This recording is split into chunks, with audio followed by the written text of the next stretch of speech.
안녕하세요. 오늘은 두바이의 놀라운 성장과 현대적인 경이로움에 대해 이야기해 볼게요. 두바이는 불과 몇십 년 만에 조용한 어촌 마을에서 눈부신 글로벌 중심지로 탈바꿈했어요.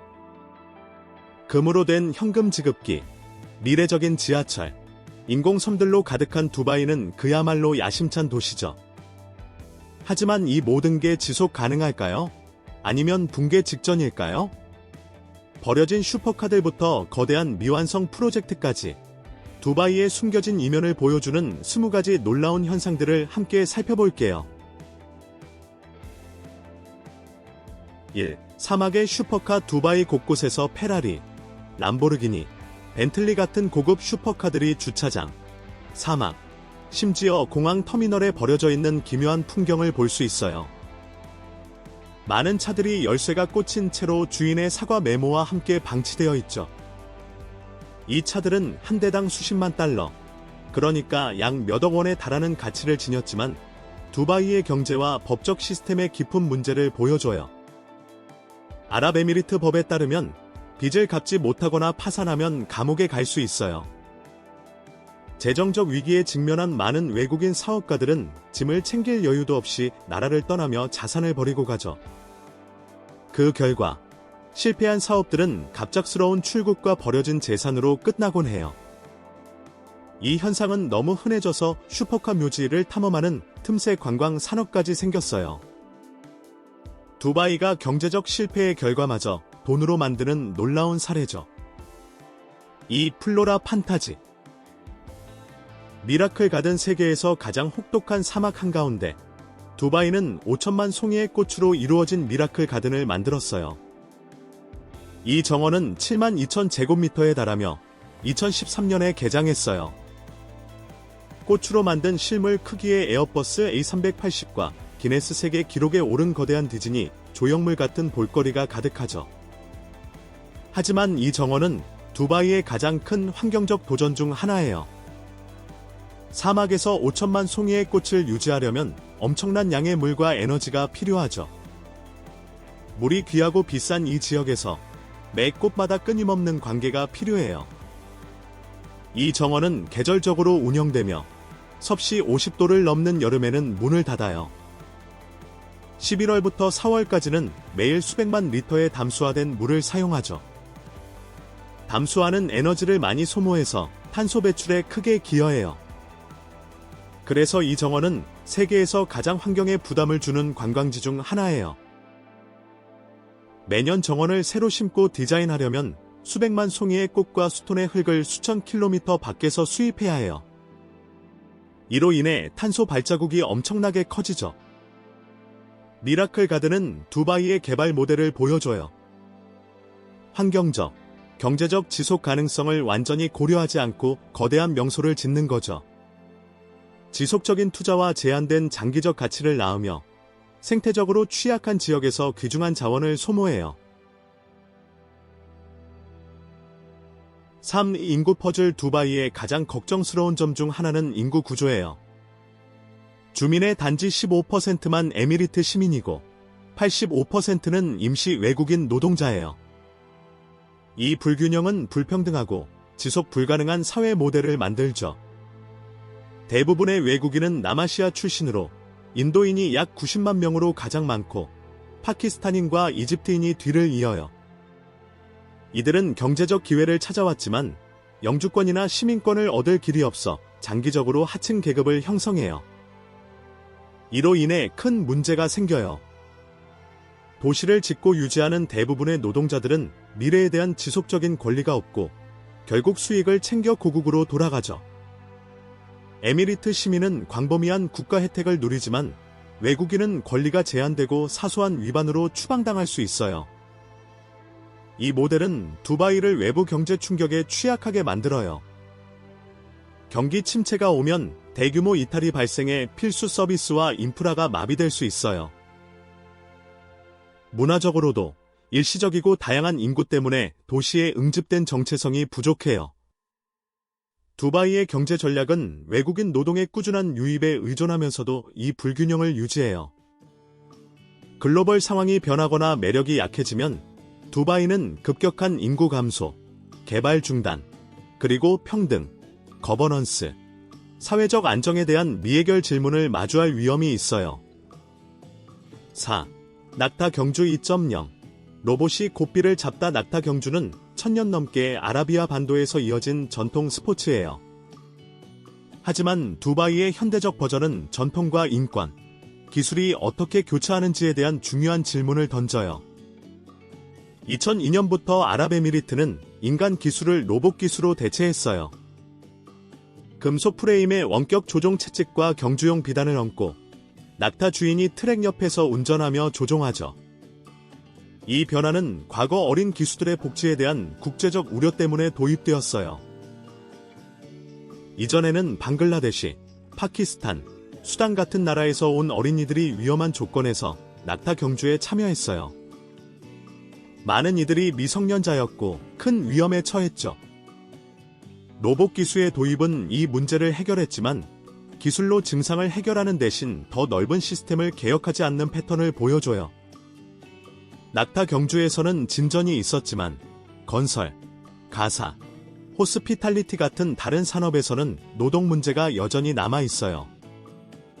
취약한 노동자들의 구조적 문제는 여전히 주목이 필요해요. 현대 낙타 경주는 이제 하이테크 경험으로 관광과 엔터테인먼트로 제시되죠.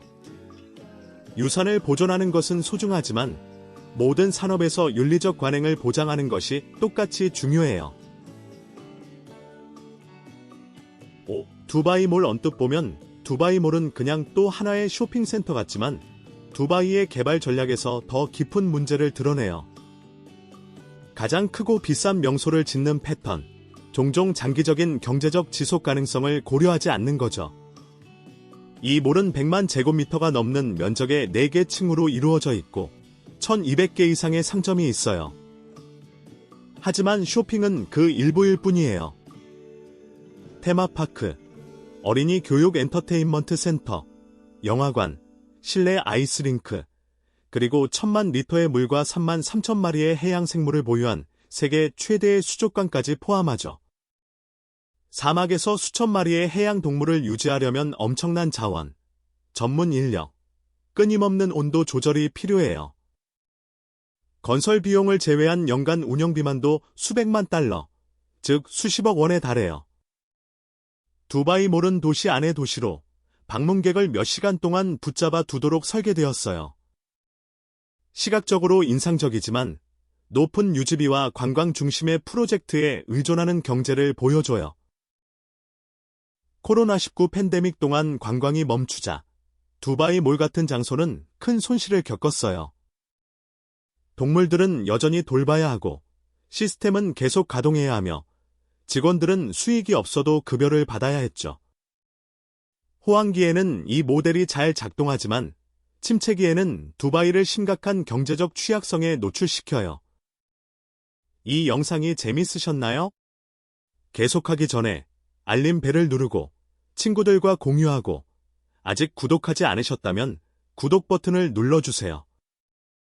정말 큰 도움이 되고 더 멋진 콘텐츠를 약속드릴게요.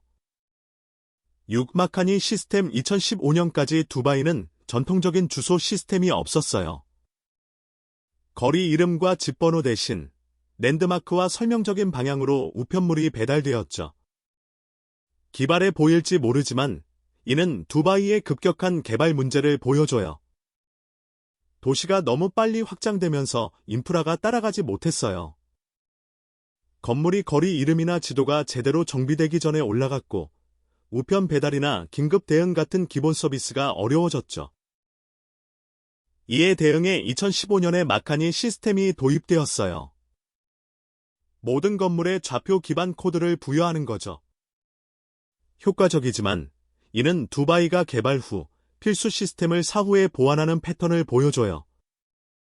인구의 약 85%가 임시 외국인인 상황은 이 문제를 더 복잡하게 만들어요. 지역 랜드마크에 익숙하지 않은 일시적 인구에게는 적절한 내비게이션 시스템이 중요하죠. 마카니는 잘 작동하지만 그 필요성은 두바이에 먼저 짓고 나중에 고치기 접근법을 강조해요. 이 모델은 성장과 부의 시기에는 작동하지만 여러 지연된 문제가 터져 나올 때 취약성을 만들죠. 7. 인공섬 두바이의 야심과 취약성을 보여주는 대표적인 프로젝트는 인공섬들이에요. 팜 주메이라, 팜 제벨 알리, 팜 데이라, 그리고 더 월드 군도는 역사상 가장 대담한 엔지니어링 노력 중 하나예요. 이 섬들은 100만 입방미터가 넘는 모래와 바위를 사용해 지어졌죠. 팜 섬들은 60제곱킬로미터가 넘고 더 월드는 300개의 섬으로 55제곱킬로미터를 차지해요. 인상적이지만 이 개발은 두바이의 성장 전략에 대한 심각한 우려를 드러내죠. 환경적으로는 심각한 피해를 입혔어요. 섬 건설은 산호초를 파괴하고 해양 생태계를 교란했어요. 물순환이 바뀌며 정체와 수질 저하가 발생했죠.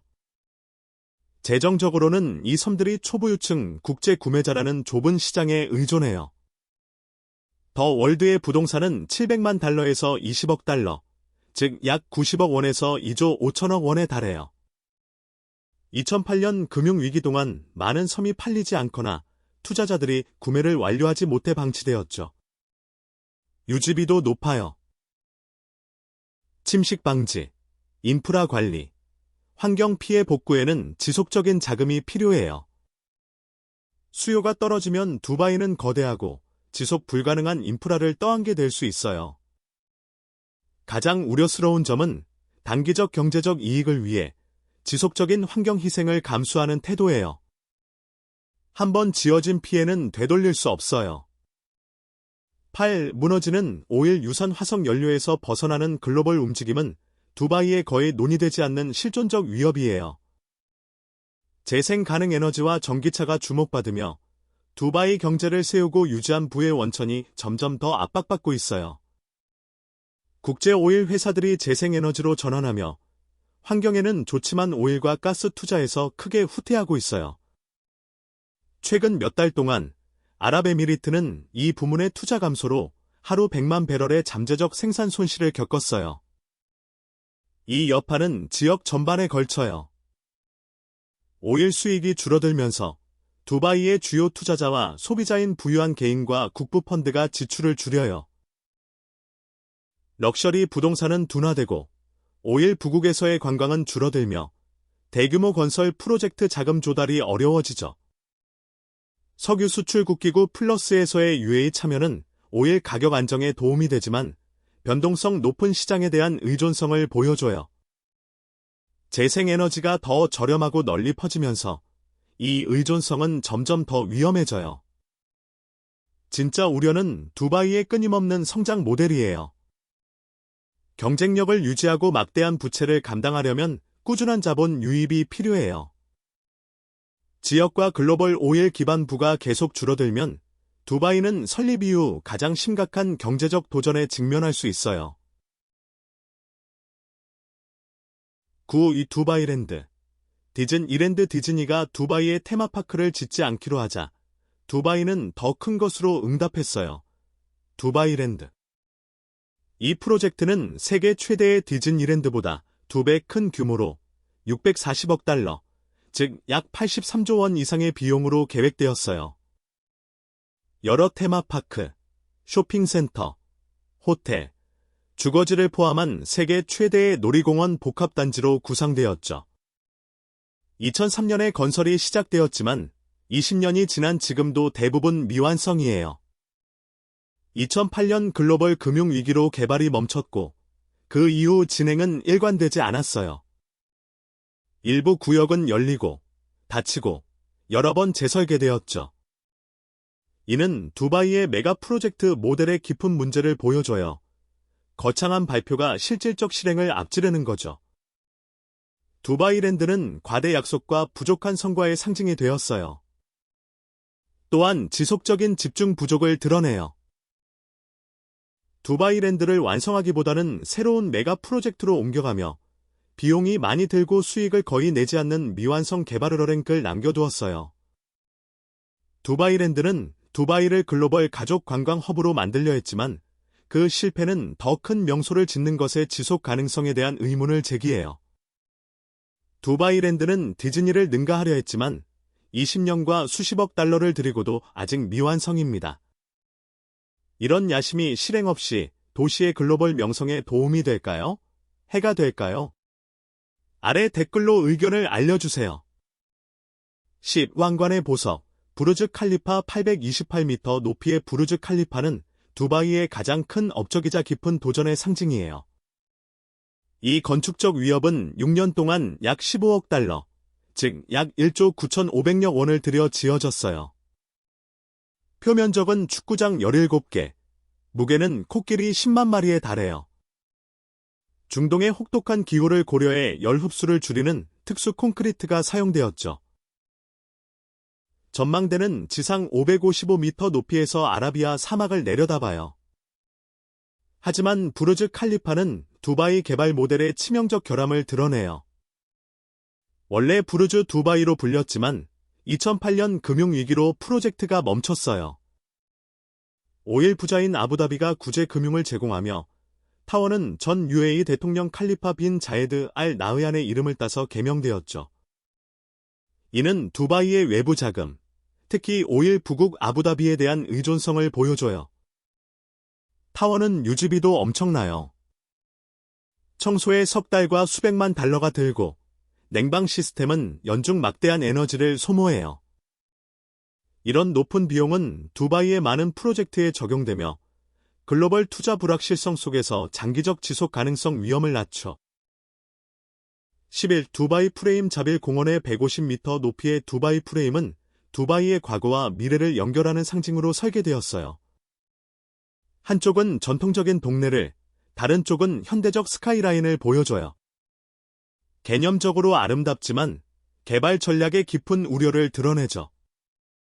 티센크루프와 두바이시가 주최한 디자인 공모전에서 우승한 건축가 페르난도 도니스는 자신의 지적 재산이 인정받지 못했다고 주장해요.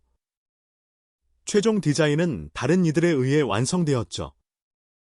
이는 창작 권리와 법적 윤리에 대한 심각한 우려를 낳아요. 이 사례는 국제적 아이디어를 정당한 인정 없이 사용하는 두바이의 반복적 문제를 보여줘요. 단기적 이익을 얻을 수 있지만 글로벌 창작 명성에 해를 끼치죠. 프레임은 상징성을 기능보다 우선시하는 도시의 성향을 보여줘요. 관광 명소지만 실제 도시의 필요를 충족하지 않아요. 150만 달러, 즉 약 2천억 원은 주택, 교통, 환경 이니셔티브에 쓰일 수 있었죠. 내부 박물관은 사회, 노동, 환경 문제를 생략한 깨끗한 역사와 무한 성장의 미래를 보여줘요. 유리 바닥 전망대는 탁 트인 전망뿐 아니라 주민 다수가 두바이의 미래를 형성하지 못하는 하향식 의사결정을 상징해요.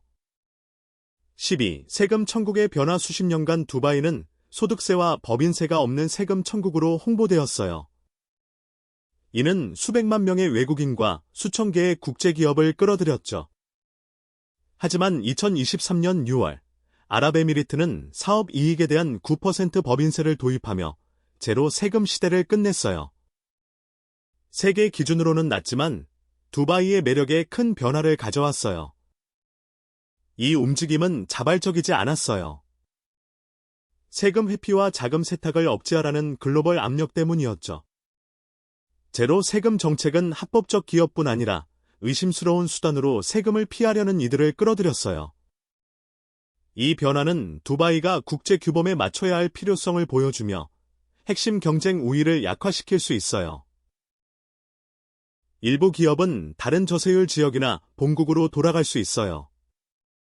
법인세 도입은 기존 수익원이 두바이의 야심찬 프로젝트와 운영을 더는 감당하지 못할 수 있음을 시사해요. 미래의 글로벌 세금이나 규제 변화는 두바이의 비즈니스 환경을 더 바꿀 수 있어요. 13. 세계 최장의 무인 지하철. 두바이의 지하철 시스템은 기술적 이정표이자 결함 있는 개발 모델의 예시예요.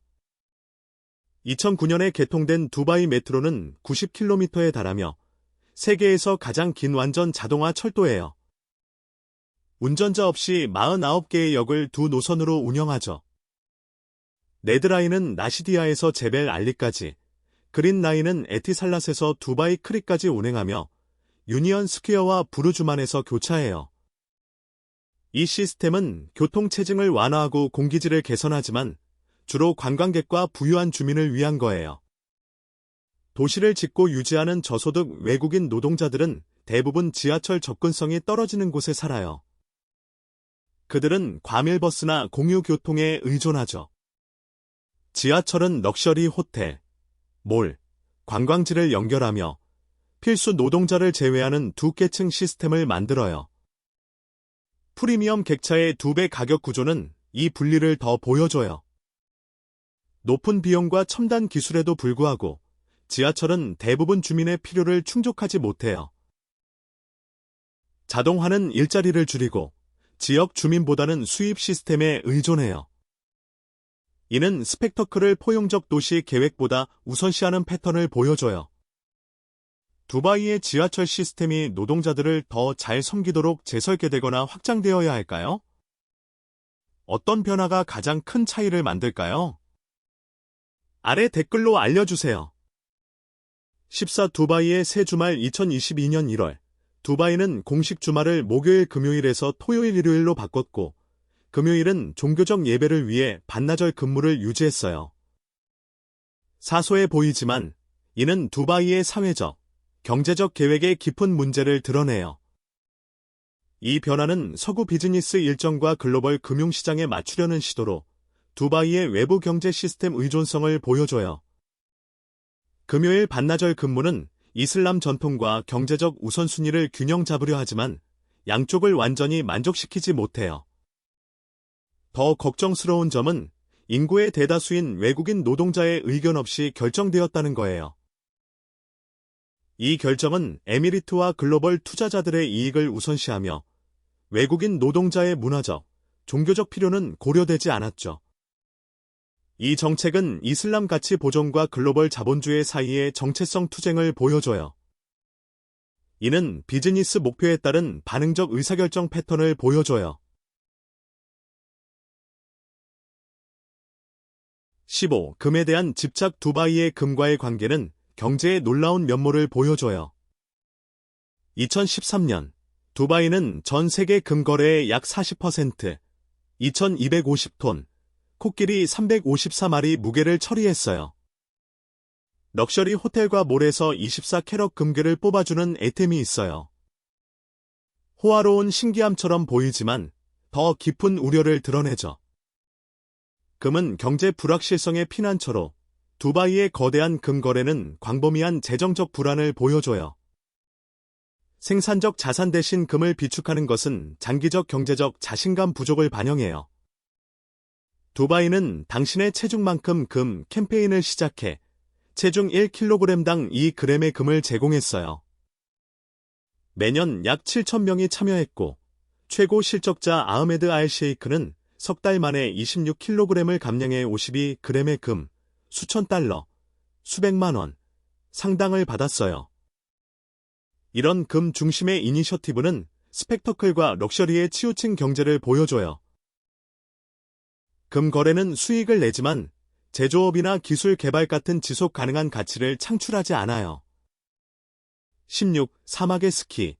스키 두바이 에미리트 몰 안에 있는 스키 두바이는 자연을 거스르는 두바이의 추진력을 보여줘요. 이 실내 스키 리조트는 22,500제곱미터에 달하며 세계에서 가장 더운 기후에서 영하 온도를 유지해요. 5개의 스키 슬로프, 스노보드 존, 남극에서 온 펭귄들이 인공 북극 환경에서 살아요. 내부는 섭씨 영하 4도, 외부는 45도를 넘죠. 스키 두바이는 수천 가구를 공급할 전기를 소모하며 대부분 화석연료로 생산되어 탄소 배출에 크게 기여해요. 수백만 리터의 담수화된 물로 눈을 만들며 심각한 물 부족 지역에서 에너지 집약적 과정을 거치죠. 모든 눈송이는 인공적으로 만들어지며 환경적 한계를 무시하는 상징이에요. 펭귄의 존재는 윤리적 우려를 낳아요. 인공 조명, 인간 상호작용, 서식지 변화를 겪죠. 스키 두바이는 에너지와 물을 무한한 자원으로 여기는 비지속 가능한 개발 모델을 보여줘요. 17. 오일과 다각화. 많은 이들이 두바이의 부가 전적으로 오일에서 나온다고 오해해요. 이는 오해예요. 19, 60년대 발견된 오일은 초기 자본을 제공했지만 두바이의 지도자들은 유한한 자원을 인식하고 석유 수익을 다각화된 경제로 투자했어요. 수십 년간 이 전략은 성공적이었죠. 오늘날 오일은 두바이 GDP의 약 7%만 차지해요. 나머지 93%는 관광, 부동산, 금융, 무역, 항공에서 나와요. 이 다각화는 오일 가격 변동에도 두바이를 성장시켰어요. 하지만 두바이는 생각만큼 보호받지 못해요. 직접적 오일 의존에서 벗어났지만 오일 부국 이웃과 글로벌 엘리트의 투자와 관광에 점점 더 의존하게 되었어요. 오일 가격 하락이나 지역 긴장이 커지면 두바이도 영향을 받아요. 본질적으로 두바이의 경제적 독립은 보이는 것보다 취약해요. 직접적 오일 의존을 글로벌 오일부에 대한 복잡한 간접적 의존으로 대체했죠. 두바이의 경제가 오일 부국 이웃과 글로벌 오일부에 크게 의존하는 상황에서 다각화 전략이 오일 쇼크로부터 정말로 보호할까요? 아니면 위험을 다른 형태로 숨긴 걸까요? 아래 댓글로 알려주세요. 18. 안전한 거리. 엄격한 법. 두바이는 세계에서 가장 안전한 도시 중 하나로 범죄율이 낮고 계속 줄어들고 있어요. 큰 성공으로 보이지만 그 이면의 방법은 도시의 통제 시스템에 대한 깊은 우려를 드러내요. 안전 기록은 사회적 결속이나 지역 치안보다 엄격한 법과 추방 위협에 의존해요. 인구의 85%인 외국인은 사소한 위반으로도 추방당할 수 있어요. 이는 만족이 아닌 일자리 상실과 가족 분리에 대한 두려움으로 수능을 강요해요. 법 집행은 신분에 따라 달라요. 에미리트 시민은 더 큰 보호를 받으며 외국인은 같은 위반에 대해 더 가혹한 처벌을 받아요. 이는 평등이 아닌 억제를 통한 질서를 유지해요. 이런 통제는 시민사회를 제한해요. 대부분의 주민이 벌금을 피하려고 집중하며 진정한 지역사회 참여가 억제되죠. 두바이의 시스템은 주로 관광객과 부유층에게 혜택을 주며 노동력을 엄격히 규제해요. 경제 상황이 악화하거나 노동자 간 연대가 커지면 이 강제된 질서 모델은 더 이상 유지되지 않을 수 있어요. 도시의 안전은 공동체 회복력보다 현재의 권력 구조 유지에 의존해요. 19. 현대 두바이의 탄생. 불과 50년 전 두바이는 6만 명 미만의 작은 어촌 마을로 진주 채취, 페르시아만 무역에 의존했어요. 19, 60년대 오일 발견 이후 다른 나라들과 달리 두바이의 지도자 셰이크 라시드 빈 사이드 알 막툼은 더 큰 비전을 세웠어요. 변화는 극적이었어요. 진흙 벽돌집과 전통시장은 대규모 건설 프로젝트로 바뀌었어요. 오일 수익은 인프라, 항구, 공항, 그리고 글로벌 비즈니스와 관광의 중심지로 두바이를 만드는 데 투자되었죠. 19, 90년대에는 이미 주요 무역 허브였고 2000년대에는 인공섬, 마천루, 럭셔리 개발이 사막에서 빠르게 솟아올랐어요. 이는 단순한 성장이 아니라 새로운 도시의 탄생이었어요.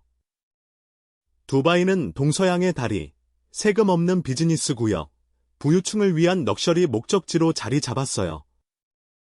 그 급격한 성장은 전 세계의 주목을 받으며 인간의 야심의 극한을 보여줬어요. 20. 취약성의 징후. 다가오는 쇠퇴. 모든 징후는 두바이의 화려한 상승이 보이는 것보다 더 취약하다는 결론을 가리켜요. 새 프로젝트는 계속되지만 쇠퇴의 신호는 무시하기 어려워졌어요. 대표적인 예는 세계에서 가장 높은 관람차 아인 두바이예요. 큰 팡파르와 함께 개장했지만 2022년 3월 정기적 개선들 위해 폐쇄되었고 2023년 4월 무기한 폐쇄가 발표되었어요. 독일 TÜV 협회는 안전 인증을 철회했고 구조물은 이제 LED 디스플레이로만 빛나요? 아인 두바이의 운명은 더 큰 패턴을 보여줘요. 운영과 유지비가 지속 불가능한 거대 명소들. 높은 비용, 복잡한 유지보수, 안전 요구는 많은 메가 프로젝트를 비현실적으로 만들었어요. 섬에서 테마파크까지 지연, 초과 비용, 중단된 개발이 영향을 미치죠. 팬데믹 이후 경제 변화, 환경 인식 증가, 투자자 우선순위 변화는 두바이의 성장을 이끈 국제 자본을 늦췄어요. 지속 가능성과 사회적 평등의 글로벌 트렌드는 자원 집약적이고 성장 중심의 모델에 도전하고 있어요. 기후 변화는 두바이의 미래를 위협해요. 해수면 상승은 해안선을, 극단적 더위는 야외 생활을, 물 부족은 점점 더 악화시키죠. 아인 두바이의 빛나는 조명은 불확실한 기반 위에 세워진 도시의 상징이에요.